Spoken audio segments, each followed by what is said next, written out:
Wait.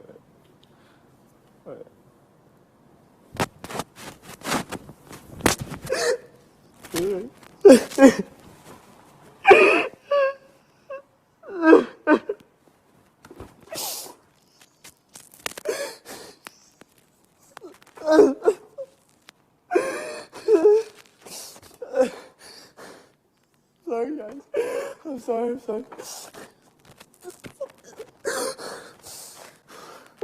Okay, guys.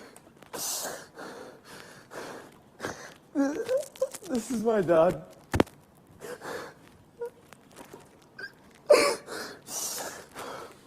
So, this guy has been my idol forever, since I was a kid. He's the reason I wanted to play football. He's the reason I play football. Since I was 4 years old, this guy has been my first coach. He's been my biggest inspiration, guys. I only got to live with this guy 8 years of my life.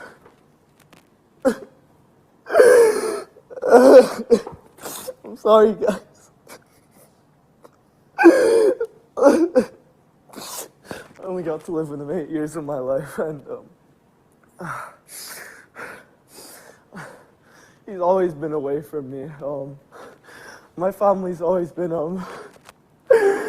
separated from each other. My brothers lived in this country. Me, my mom, my sister stayed in the Philippines. My dad sacrificed, and he worked in the Middle East. He worked in the Middle East to provide for all of us. I'm sorry, guys, I'm shaking.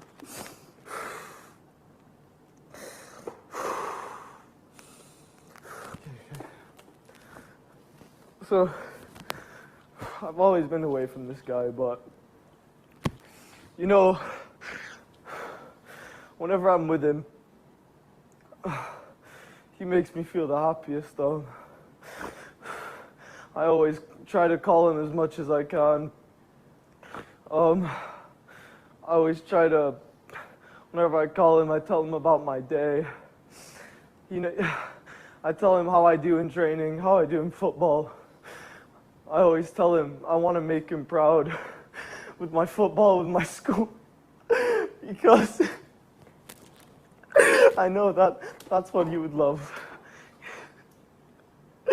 Just things like that, my football. Whenever I get a video of a goal I've scored, I always send the first person I tell, or the first person I show, is him. Because he never gets to watch me.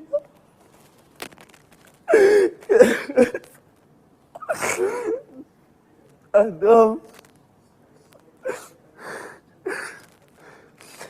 I'm mad at myself because my parents 4 years ago, they divorced. I always thought when I was younger their relationship was good. I always thought they had a good relationship and everything. But no, they would never tell their kids. They never wanted to make us feel bad because they wanted us to have the best childhood. So they kept that a secret until 4 years ago. They just let it out. They let it out to their kids. I was mad for my dad for 5 months. I didn't talk to him for 5 months. I was depressed. The only person I had to talk to was my mom. We went to the UK to fix the divorce papers and everything. My dad was there also. He was staying at my grandparents' house, and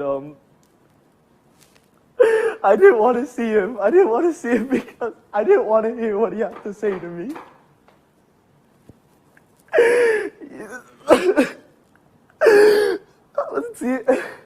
My mom was crying every night about this divorce. She was stressing out. Well, I was mad at my dad for that. Well, how could you make my mom, she's my rock, how could you make her cry? So I didn't want to talk to him. I'm sorry, guys. I ended up forgiving him. I talked to him. After that, our relationship, again, it became great. But it still wasn't the same. You know, I still had that thought, you made my mom cry. You made her cry.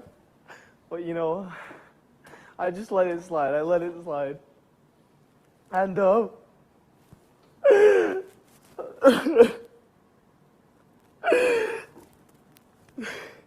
our relationship again, it became good. It was great. I still didn't get to see him, of course. He lived abroad. So again, I would call him, talk to him as much as I can. And recently, when I told him I wanted to join PBB, he wouldn't. I said, Dad, I want to audition for PBB. It's my dream, Dad. He said, Kobie, that's the stupidest idea I've ever heard in my life. Kobie, you're wasting your time. Kobie, don't bring it up again. To hear those words from the closest, from my idol, is heartbreaking. And I was supposed to go and see him in Dubai, but no, I risked it all to try and to audition for PBB. And it was not just that. One day, I saw my dad messaging my mom. My mom was the only person who supported me with this. So like, the words I saw on the phone were, Kobie is an embarrassment to the family. Kobie is an embarrassment to the family. He wasted $400. He did this. But when I saw that's my idol. Why would he say that? Why? It was the most heartbreaking thing. So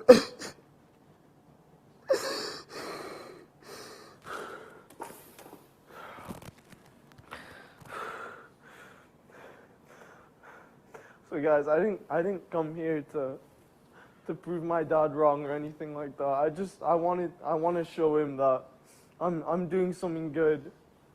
That this is my dream. It's not to prove you wrong, Dad.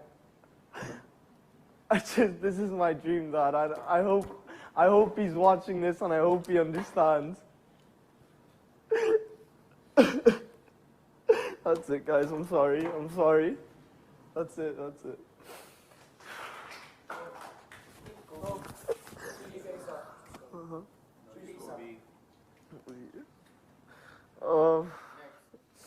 Liofer. Buddy. Sit down, buddy.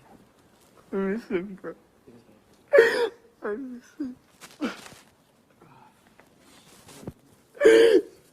I'm sorry.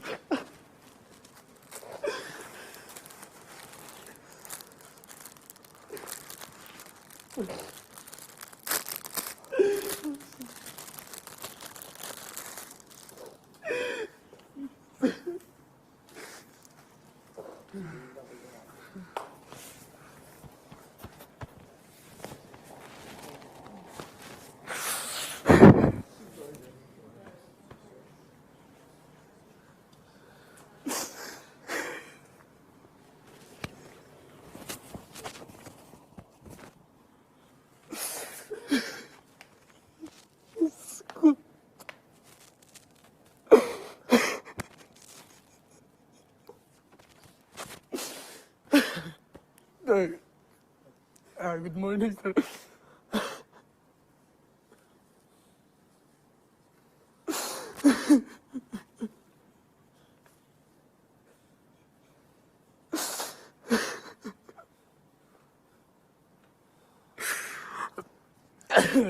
Ah, ito yung tatay ko. This is my father.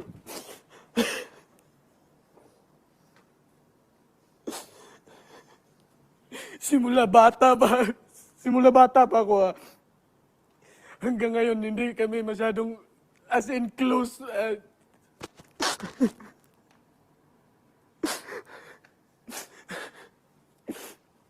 Kasi sa amin, mas close kami ng nanay ko.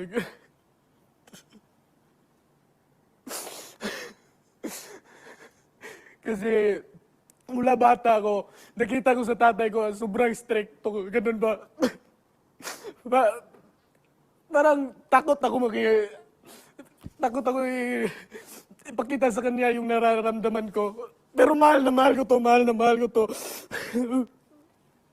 Hindi rin kasi siya showy sa pagmamahal niya. Ganun. Isang beses pa lang ako nakapagsabi ng I love you sa kanya. Then, that was, I think, 10 years old or 9 years old. Tapos 21 na ako ngayon.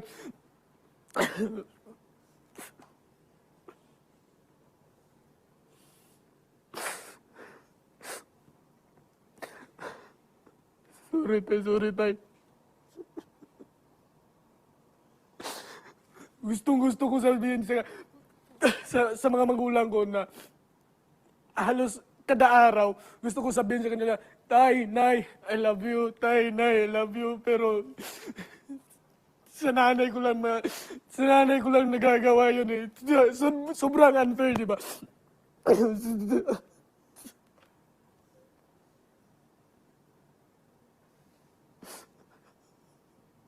Kasi mula bata ko, si tatay kasi tumatak na sa isipan ko. Kada uwi ng bahay, lasing, ganun. Parang sinasabi ko sa sarili ko, ayaw kong maging katulad mo, ganun. Sorry, tay.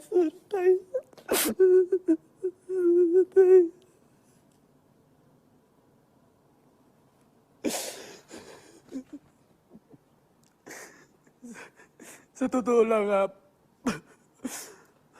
nung papasok pala ako dito, inaalala ko sila nanay at si tatay. Lalong-lalo na si tatay. Kasi December 19 kasi yung birthday ng tatay ko. Gustong-gusto ko sana i-surprise si tatay at sasabihan ng I love you, tay. Tay, I love you, tay. Tay. Hindi ko kasi yun nagawa na. Tay!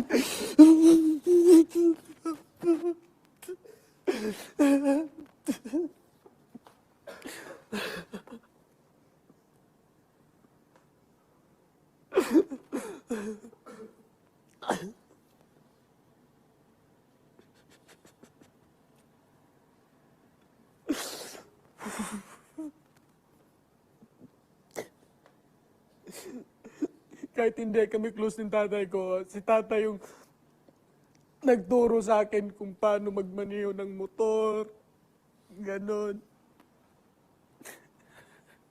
Hindi ko alam kung bakit. Parang may gap kasi yung yung pagsasamahan namin dalawa.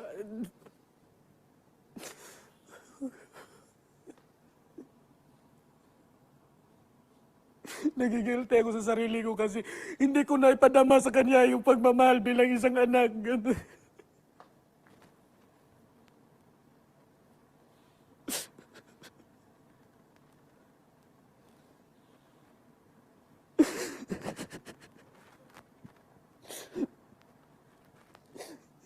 Parati kong iniisip, pinagdarasal na sana yung pamilya namin, yung pamilya na ito, nagkakasundo, ganon, tapos nagsasabihan ng I love you. Kompleto lahat. Kasi sa amin, bata pa lang ako. Yung mga kapatid ko, maaga kasi sila nagkasawa. Maaga sila nagkaroon ng sarili nilang pamilya. Kaya, parang, nandun naman din yung close, pero, yung pamilya talaga na, ganun, sobrang,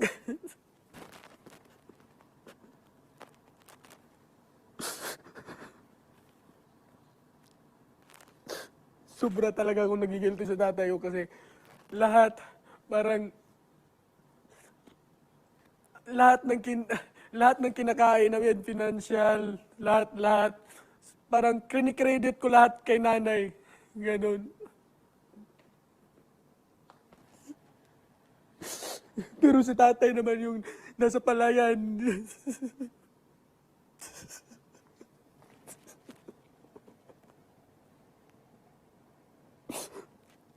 One time, last 2 years, kailangan ni tatay ng katulong sa palayan. Ganun, kasi magtatanim na ulit na palayan. Tapos, wala ako doon. Si tatay kasi yung hindi siya nagsasabi na, tulungan mo ako doon, bukas, doon tayo sa palayan. Parang, hindi siya makapagsabi ng direkta. Kumbaga, initiative na lang ngayon. Tapos, nung araw na yun, sobrang busy ko. Tapos, pag-uwi niya, nakainom ng konti. Sabi niya sa akin, siguro kung nandito lang yung mga kapatid mo, siguro nasuntok ka na. Parang ganun. Tapos, tayo wala magagayon na. Tayo, hindi ka naman nagsabi sa akin na kailangan mo pala ng tulong. Tayo, nandito naman ako. Tayo, parati naman ako nandito. Tinutulungan ko si nanay. Ganun. Sharo, wala ni mo nakita akong mga hagosan. Sharo, hindi mo nakita yung mga, at muntik na akong bakan. Tapos nandyan si nanay. Sabi niya,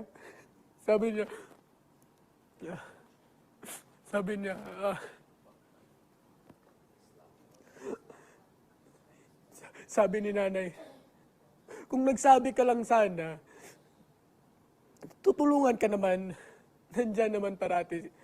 Kasi sa bahay, ako na lang yung isang lalaki. Lahat ng doon, mga babae ko ng kapatid kasi mga lalaki, parang gano'n. Kaya mas close ako sa mga kapatid kong babae kasi gano'n. So, sobrang unfair din kasi nakikita ko sa ibang pamilya, sa mga magkakapatid, nakapagtapos na yung nakakatandang kapatid, tinutulungan na yung mga kapatid nila para makapagtapos. Tapos kami, nagpadala sa hirap yung mga kapatid ko, para ganun. Like, yung naranasan din nila dati, naranasan ko na din. Ganun. Kung hindi lang sana, pero hindi naman natin, life is unpredictable naman talaga. Pero, sobrang blessed ko pa rin. Kasi natuto ako sa ganyang bagay. Para kumbaga, nasa step by step, hindi ka magpapa-apekto niyan, hindi ka magpapa-apekto sa mga sinasabi ng iba. Maaga din itong mag-aasawa. Tutula din ito sa mga kapatid niya. You're wrong.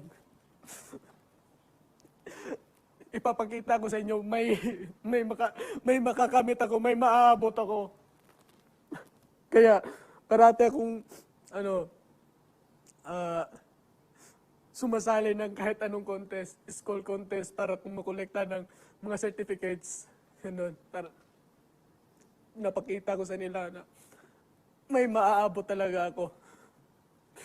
Pinapakita ko kay nanay at tatay na, Nay, Tay, para sa inyo to, para sa inyong diploma na ito. Kasi hindi sila nakapagtapos ng pag-aaral eh. Hindi sila nakapagtapos ng pag-aaral. Si nanay, fourth year high school lang. Kasi inuuna yung mga kapatid niya. Parang may favoritism sa pamilya no, dati. Si tatay, high school lang ata din. Kaya, proud ako sa parents ko. Kasi, kahit papaano, siyam kaming magkakapatid, napalaki pa rin nila kami ng maayos. May disiplina, may respeto, mapagmahal. Pero nga, hindi nga showy. Parang sa pamilya, si nanay at mga kapatid ko lang yung ganito, ganyan. Sobrang unfair para sa part ni tatay. Kasi parang hindi namin sinushow yung love para sa kanya. Matanda na si tatay. Mag-63 na ngayong December 19. Parang gusto kong mangyari na sulitin yung mga araw na nandyan pa sila. Mahalin natin yung mga pamilya natin na nandyan pa sila. Kasi pag huli na, wala na. Kaya, kada birthday ni nanay, sa tatay, hindi ako nakapagbigay ng cake sa kanya eh. Sobrang unfair para sa kanya eh. Kasi kada birthday ni nanay, nag-iipon ako ng pera. Allowance ko sa school. Ganon. Tapos, bibili ng cake, pauwi, ganon. Sobrang unfair para kay tatay talaga. Sorry, tay.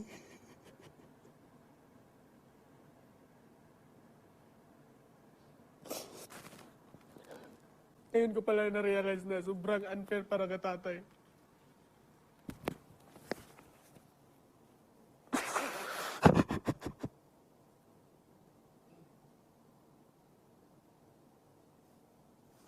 Pero mahal na mahal ko to. Di ba smiling kayo?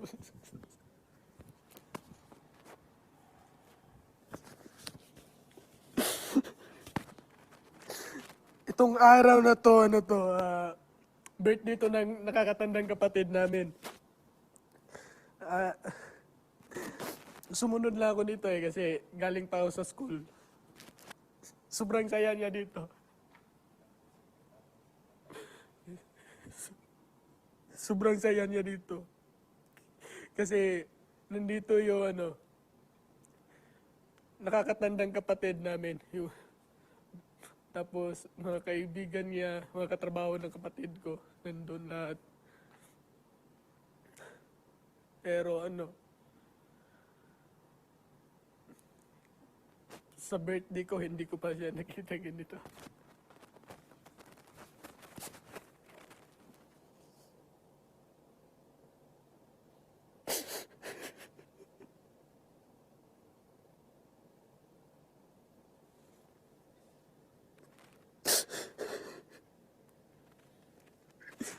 Kasi nalala ko tuwing birthday ko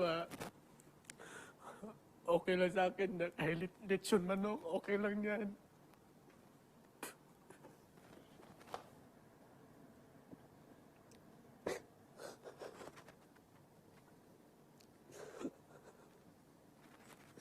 May inuman kasi dito eh. Kaya masaya.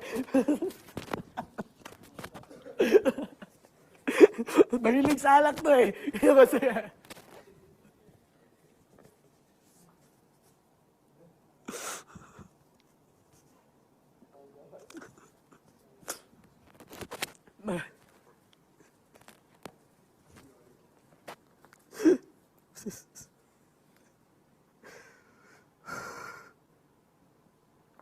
Tay, I love you, tay.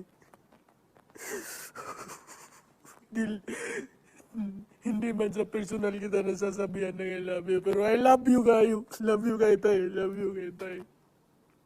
I love you, tay. Love kita ka, tay. Love kita mo, tay. Love kita. Para sa inyo at para... Itong lahat na ito para sa inyo.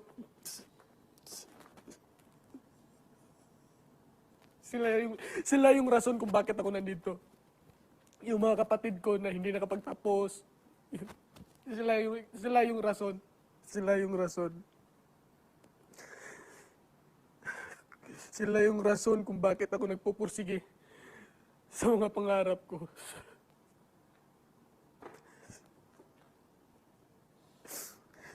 Yun lang drama na kay Dahid. Yun lang. Yun lang, kuya.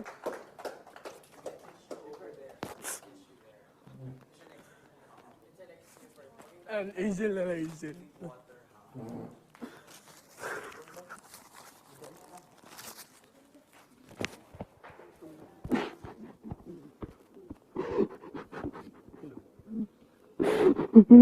Kay love you ni tatay yun, pre.